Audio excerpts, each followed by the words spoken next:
हरिओम। प्रकृति में मनुष्य को छोड़कर जितनी भी चीजें हैं, जितनी भी चीजें मनुष्य को छोड़कर, चाहे वो पशु पक्षी हो, संपूर्ण प्रकृति के विभिन्न रूप हों, पेड़ पौधे, कुछ भी आप कल्पना कर लें, एक बहुत बड़ी बात समझने योग्य है कि प्रकृति में मनुष्य को छोड़कर जितनी भी चीजें हैं वे सभी ब्रह्म के नियम से बंधी हुई हैं। वे सभी ब्रह्म के नियम से बंधी हुई हैं और ब्रह्म के नियम में ही चलते हैं, ब्रह्म के नियम को ही मानते हैं। उनकी ब्रह्म के विरुद्ध कोई सत्ता है ही नहीं। जो भी ब्रह्मांड के नियम हैं वो उनको फॉलो करते हैं। हर एक वस्तु,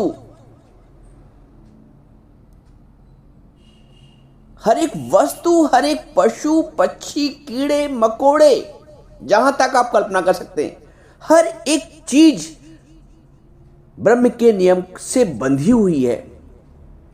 आपको मालूम है एक ऐसी कौन सी चीज है जो ब्रह्म के नियम के विरुद्ध भी जा सकती है?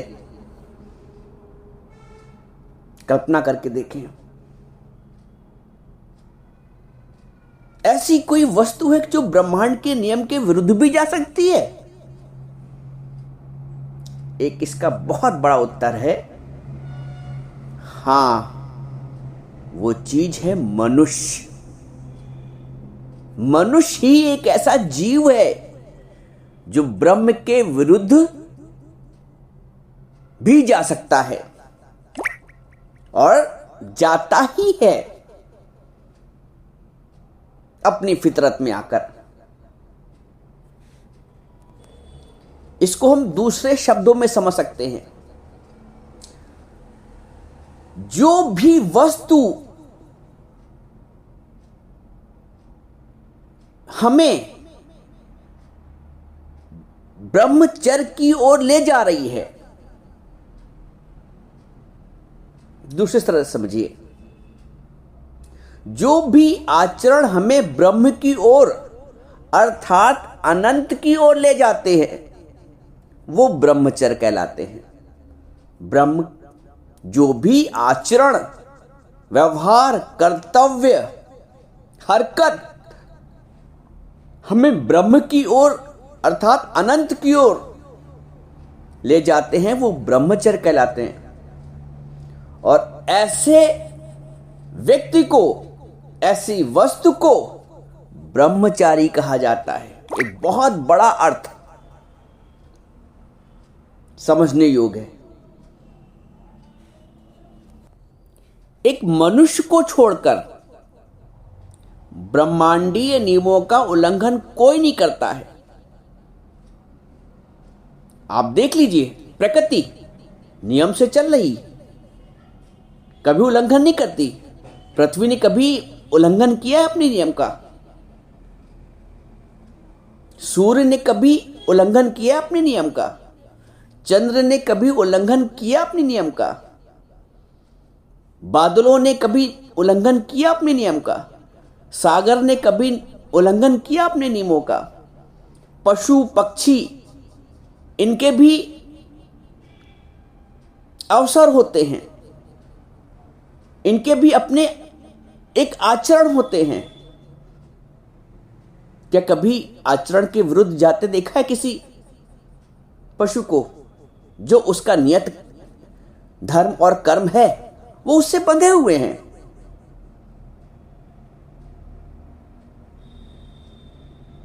कोई भी आप पशु ले लें, कोई भी आप कीड़ा मकोड़ा ले लें, अपने धर्म से बंधे हुए हैं, अपने कर्तव्य से बंधे हुए हैं, अपने नियम से बंधे हुए हैं। एक मनुष्य ने छेड़छाड़ नहीं की है,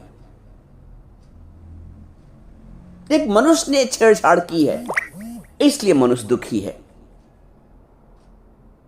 मनुष्य की योनि तो योग योनि है और पशुओं की योनि भोग योनि है।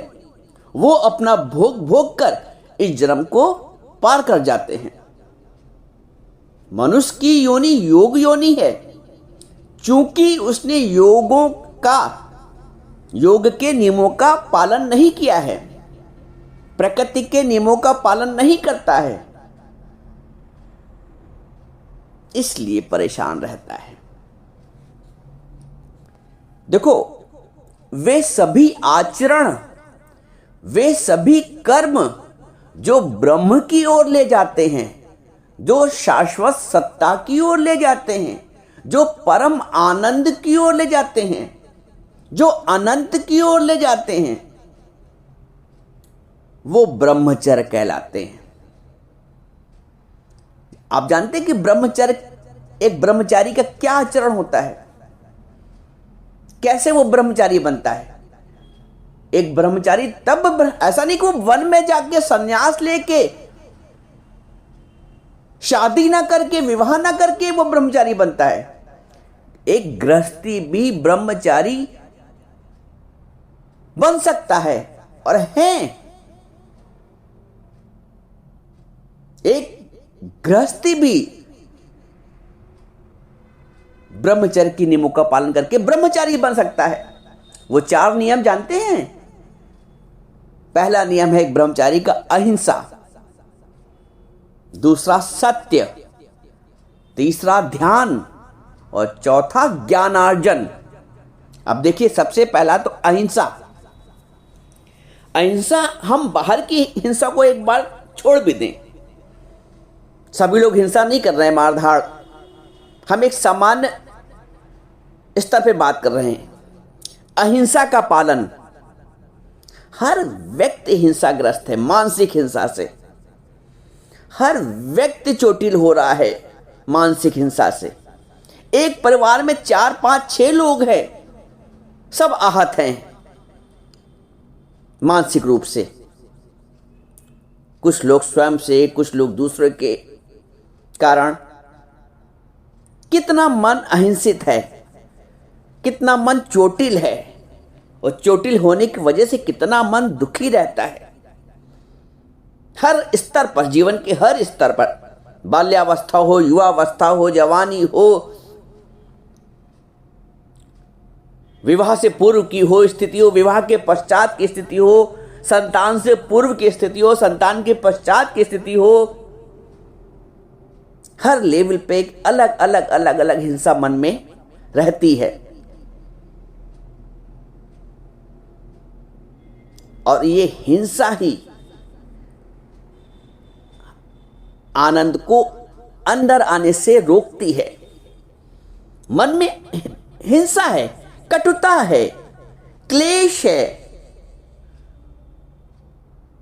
हर व्यक्ति हिंसा कर रहा है, तो कैसे ब्रह्मचारी हो सकता है। हर व्यक्ति एक दूसरे को खाए जा रहा है। तो जब हिंसा निरंतर हो रही है, तो अहिंसा कैसे अपना मार्ग ढूंढेगी। कैसे आप ब्रह्मचारी बन सकते हो। दूसरा सत्य।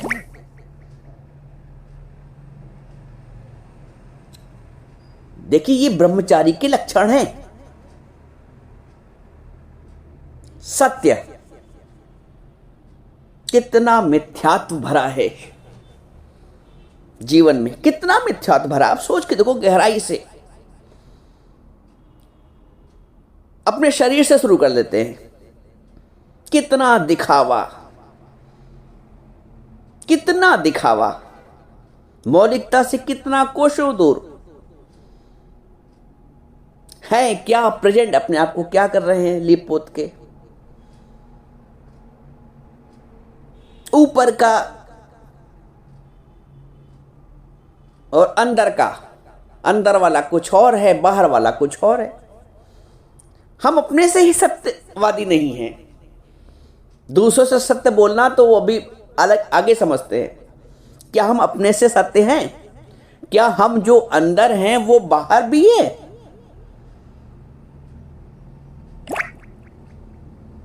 आप देखोगे अंदर अपने खोज करके तो लगेगा नहीं, नहीं ऐसा तो नहीं है। हम अंदर बाहर एक भले ही रहने का प्रयास करते हैं लेकिन हो नहीं पाता है, क्योंकि सत्यता को हमने अपना आधार नहीं बनाया है। खाली झूठ बोलना, सच बोलना तक सच सीमित नहीं है, सत्य जीवन का अंग होना चाहिए। हमारे व्यवहार में, हमारी वाणी में, हमारे आचरण में, हमारे पहनावे में, हमारे विचारों में, हमारी सोच में अगर पालन करते हैं तो ब्रह्मचारी हैं, नहीं है तो आप समझ सकते हैं। तीसरा बिंदु, ध्यान। ब्रह्मचारी का ध्यान सदैव एक पॉइंटेड, एक विचार।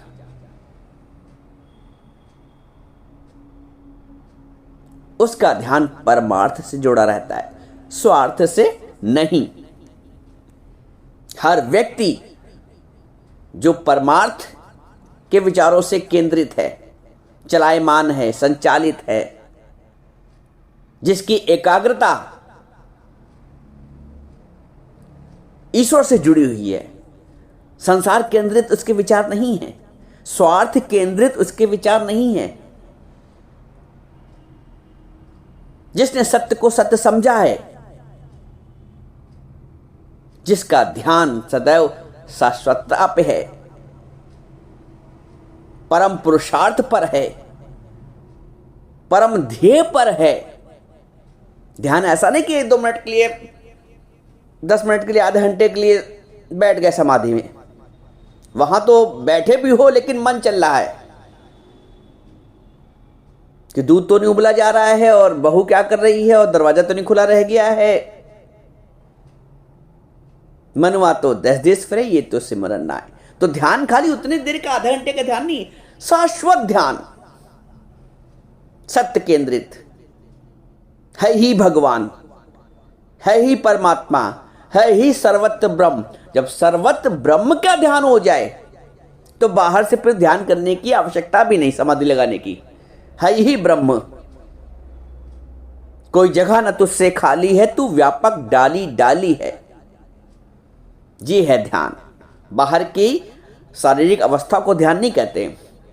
थोड़ी देर मन को हम समझ रहे हैं कि हमने ध्यान में बैठे, लेकिन उस दौरान भी मन ना जाने कहां जा रहा है। ध्यान ऐसा हो जाए कि सर्वत्र ब्रह्म का दर्शन हो।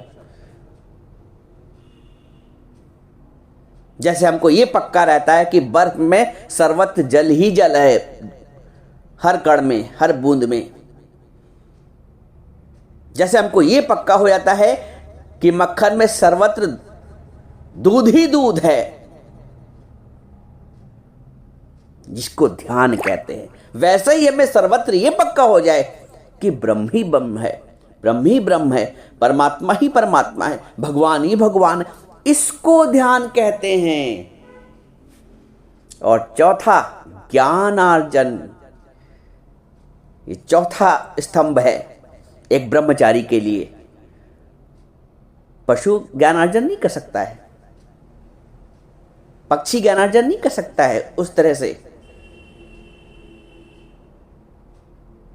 पर्वत पहाड़ नदी उस तरह से ज्ञानार्जन नहीं कर, इस तरह से मनुष्य कर सकता है।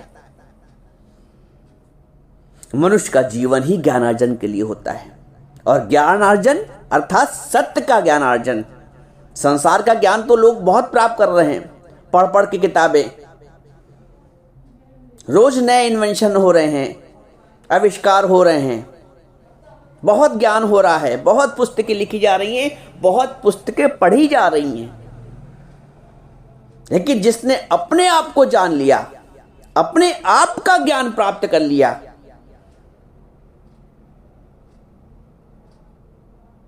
वो है ज्ञान अर्जन करना, ज्ञान को अर्जित करना। जो बाह्य मुक्ता से अंतर्मुख हो गया, जिसने ये विद्या सीख ली कि कैसे अंतर्मुख हुआ जाता है, इस क्रिया को ज्ञानार्जन कहते हैं। तो समझो अभी कौन सी अहिंसा है मन में। हम अगर हम इनका पालन करते हैं तो हम गृहस्थ में रह के भी ब्रह्मचारी बन सकते हैं। मानसिक क्लेश से दूर हो, बाहर के आडंबर से, असत्य से दूर हो, सर्वत्र ईश्वर का ध्यान करें, ईश्वर का दर्शन करें, ध्यान करें। और चौथा, अपने स्वयं को जानने का प्रयास करें, अपने अंतर्मुख होने का प्रयास करें, करें ज्ञानार्जन।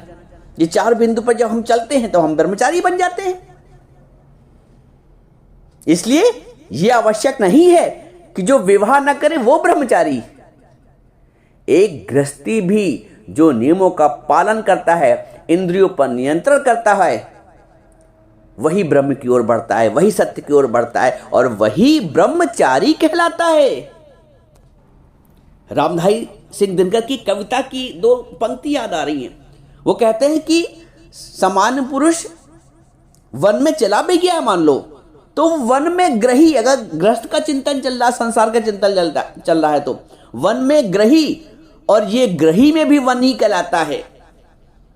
ऐसा व्यक्ति गृहस्थ में भी रह के चिंतन अभी सत्य का कर रहा है, परमात्मा का कर रहा है, तो ग्रह में रहकर भी वो वन ही है। और वो वन में रहकर भी गृहस्थ का चिंतन कर रहा है, संसार का चिंतन कर रहा है, तो कोई लाभ नहीं। आप ग्रह में रह के समझिए वन में क्या है, सर्वत्र एक तरफ चाहो गिरधराम का वासा, करो दर्शन परमात्मा का, बनो ब्रह्मचारी।